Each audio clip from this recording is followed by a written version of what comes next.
Welcome to Not Milk Never Milk. Subscribe if you're lactose intolerant. Begin by measuring the inner diameter in millimeters with digital calipers for accuracy. Compare that measurement to a standard sizing chart. One size increase equals about 0, 4 millimeters on most charts.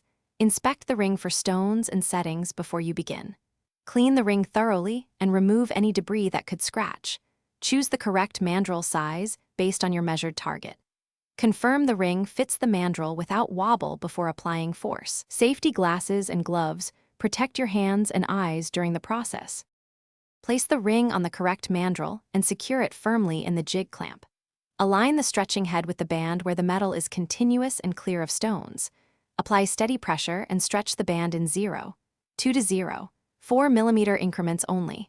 After each increment, release pressure and test fit on the mandrel to measure progress. Rotate the ring and repeat evenly around the circumference to avoid warping.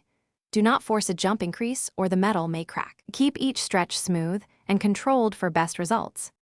When you reach the target size, inspect the band closely for stress lines or small cracks. If the metal looks work-hardened, anneal the ring with a torch as recommended for that alloy. File and polish the band to remove any surface marks from the mandrel and tools. Limit home enlargements to a maximum of 2 sizes to prevent metal fatigue or structural failure. If the band contains integral stones or needs more than 2 sizes, consult a professional jeweler. Store the Only Way Enlarger safely and clean it after every use.